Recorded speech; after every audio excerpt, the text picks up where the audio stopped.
Welcome to another episode of ManDem Talk Movies. I'm your boy Enigma. And I'm your boy Kwame, and you know what we do, we like to give you the real reviews from a ManDem perspective. So and we're gonna start with, an icon, someone that if you grew up in the 90s and you like basketball, undoubtable. there was no way that this guy wasn't at least in one of your top 10 players, if not your favorite player. 100%. He's your favorite player's favorite player, as they always said. The iconic number 3. Come on now. The man they The know answer. as the answer, as Bubba Chuck, Bubba as Chuck. 3. He is Allen Iverson, and the only documentary. AI that we respect. And the documentary is Iverson, that dropped recently on Prime. It's got 3 episodes following in the footsteps of the greatest, Last Dance documentary. And I'm gonna say, bruv, from jump, it's on them levels, bruv. It's Can't high. lie. It's Bruv, high. What did you think about it? Yeah, I mean, I'm right there with you. I'm right there. I can't lie. I'm right there because at the end of the day, you know how I feel about Last Dance. We've talked about this many times. You know how we feel about Last Dance. Last Dance is arguably one of the greatest documentaries of all time. It's the gold standard. Yeah, it really is. Like standard. that's the levels you need to be talking about. If you're talking about real docu-series that's going to stand the test of time, doesn't matter if you watch it tomorrow or 10 years from now, that's the quintessential documentary about Jordan, the Bulls, and 90s basketball, period. Iverson is a close second. Iverson is a close second. You ain't lying. You ain't Listen, lying. this documentary, I'm telling you now, real. I'm giving you the Donald Trump hands. I'm telling you now, for real, great documentary. I love Allen Iverson. He's a great guy, great friend of mine. Seriously, this documentary had me in tears at certain parts. It's so, his story is so cold. I'm surprised they made a movie out of it. It's so ready for a movie. And so much stuff happened to him. That you almost wouldn't believe it if it was. It's one of them type of. It's like a movie. It was literally like a movie. And that's why when I was watching it, and I was like, I didn't know he went through this. I didn't know he had to do that. Amazing in both sports. Basketball. The number one in the country. Everyone American shut up. football, Everyone shut number up. one. Everyone shut up. Killing everyone, Come on. both sports, Come on. winning championships, both sides. It was that one where his brethren from Road came and he was like, he didn't know he was that good. He said, yeah, come watch me play, man. Come watch me play. After he was done, he was like, I didn't know you was like that. I didn't know you was like that. He was like, tried to tell you. What? Iverson was no joke. No problem. Then the iconic, the bowling alley incident. Guilty by association. As we've always known, Allen really didn't have nothing much to do with it, just because the ManDem were there, and he's Iverson. That he went down with them, got convicted as well. Got convicted. Then the work that his mum done to get the community on the side. Let's talk about Mama Iverson for a second. MVP. What? MVP. Their relationship was one of the main reasons I was getting emotional. I don't think I've ever, on screen or in real life, heard how much a mother rides for her son. The way she was for her son. And let's not get it twisted. Everything wasn't peachy. No. Remember, she arms him up in the beginning, kicked him out of the house to do all of that. But she was the way she was so real from before he got popular, got convicted. Before all of that, she was riding for him. So then when he got convicted and went down, man, actually, I still find it hard to realize, like, right, they literally let this happen. They literally let this dude go to prison. Literally put him away. And if his mum weren't on it, man would have just been another statistic. There would have been another statistic. Went back on road, carried on doing the normal shit, and probably would have dead like his best friend. What happened to his best friend, which is crazy. Another part of the crazy story. But nah, his mum rode for him, ride or die, got the community. Everybody behind him. Once he had the interview, got him out. Crazy. Then went number one in the greatest draft of all time for me, the 1996 NBA draft. Come on, bro. Kobe, all of them man up in there. Everyone knows that. Ridiculous draft. Come on. But then AI, look, whether we like to admit it or not, this documentary was as much about... I got goosebumps talking about this shit. This documentary is as much about his influence as well, on the culture, as much as it was about basketball, which I love. This is, you smashed it for touching on that, because I think I might have overlooked that, to be honest. because I forgot about that part. I don't think we realised how relevant this motherfucker was to hip hop culture, to the culture across the board. Like the whole thing, bruv. The answer, bruv. Like the fact that he changed the style of merchandising when people started to be, sponsored by shit. He's the one that made it hip hop. Before everyone was kind of nervous, thinking like, let me not do that. Let me. He was like, nah, man. I'm from the hood. Tats. Because remember back then in the 90s, you walk around now, everyone's got a tattoo. Got tats. Back then, you weren't allowed tattoos, or it was frowned upon. Literally. Get me? AI now. I'm gonna do that. And obviously, they even tried to get him for having braids. Braids, yeah. So you got to think the way he completely changed. He was out by other players. Yeah, by other players say, look at him, he's messy, he's only trying to be neat. We're all wearing suits. Why is he dressing down? He is the reason why ballers almost are the way they are today. Bar no other player. It's a fashion show now when they're coming into the arena. And that all started from him just being himself. All of that's from Iverson. All of that. And even his peers then even said that. So no one even could say, because I remember it wasn't even, at one point, Charles Barkley was even dissing him, but also gave him props at the same time, because I didn't like the way he was, but he's the one that started all that shit. Shaq as well even said it. He's the one that started all that shit. Shaq, executive producer of the documentary. With Steph Curry as well. With Steph Curry as well. Yeah, that's what I'm saying. Crazy. So that shows you the respect and the reverence that they have for AI. I'm not gonna lie. He was just culture changer, one of the best players of all time. Easily one of the best. You know what I liked about this docuseries? It wasn't an hour and a half. They said we need 3 episodes. We need we're gonna take our time. We need time. We're gonna take our time. We're gonna tell the story before he got there, the story when he was in the NBA, and also kind of a little bit about what happened afterwards. They covered the infamous practice. We talking about practice?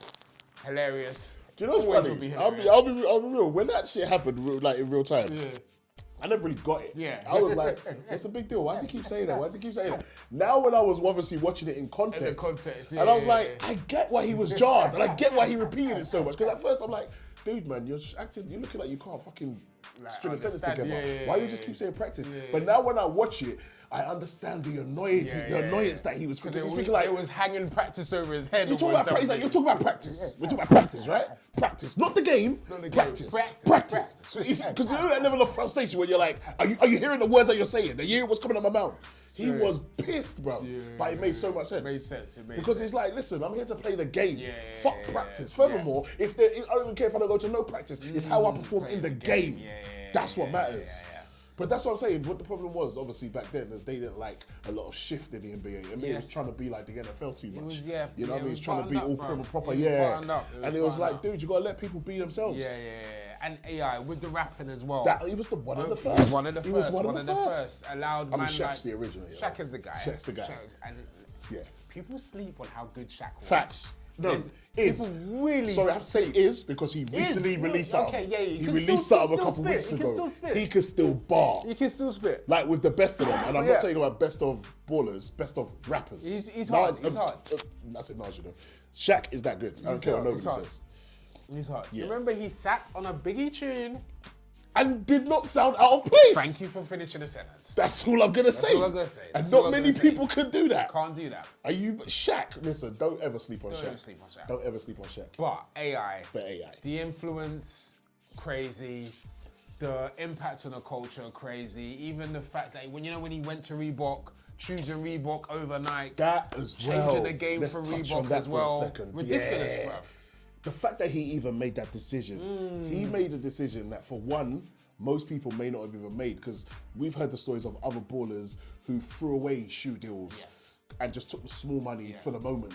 But he said, no, let me leave Nike. Nike didn't really fuck with Reebok fucks with me. Let's see where this can go. Let's build something together to level. Ain't he got like a lifetime contract with them? Thank you now.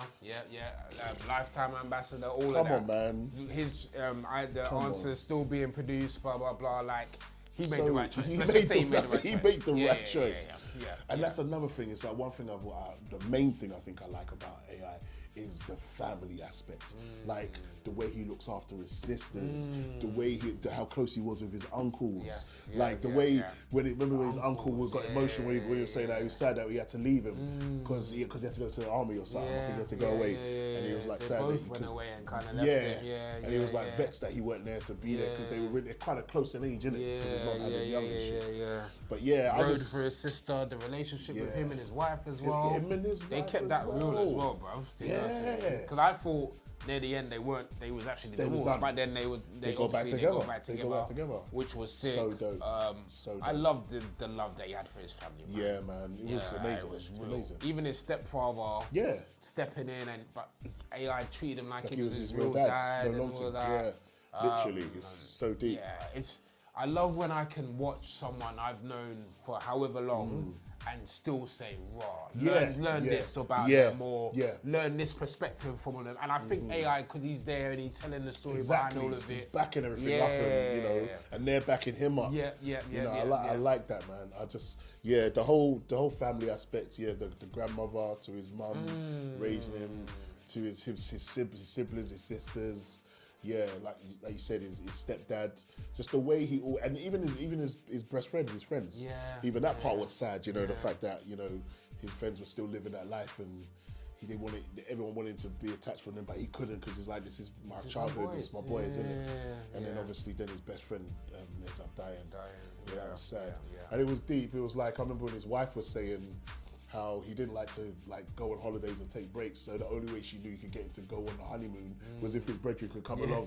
So he took his brethren and his wife with him, so the four of them went and they was on the boat together. I thought that was so dope. Yeah. His wife, there was something like I loved her about her character. 100%, like she was so, I don't know, she was so inviting. She was so like. It's not, because I think sometimes we use certain words too much, about being down. Like, oh, she was down, she was ride or die. And I think those terms have been kind of done to death. But when you see like how certain women are, like when you see how his wife was, like she didn't divorce him because she stopped loving him. She divorced him because he was fucking up too much. And it was almost to teach him a lesson. And at least he was smart enough to realize, like, oh shit, I'm fucking up. I'm fucking up. She really seemed like the right person for Allen Iverson. And the character that he was.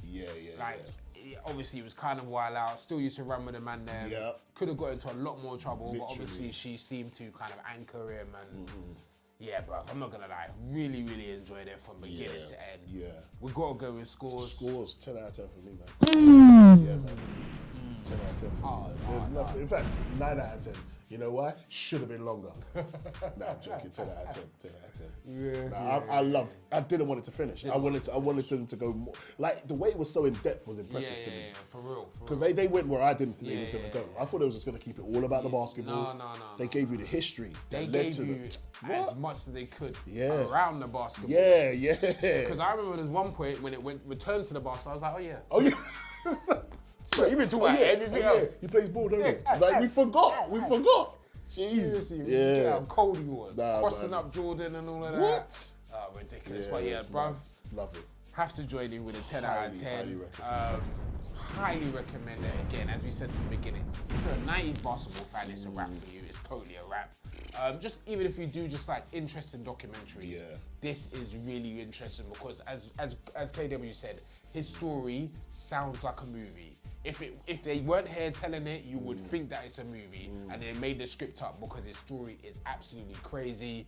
Before the NBA and before becoming one of the most impactful players of all time, still to this day, one of the most respected and loved players of all time, and an influence, as we said, on today's NBA culture and how they move and how they operate and how free they are. So, AI, mad respect, highly recommend.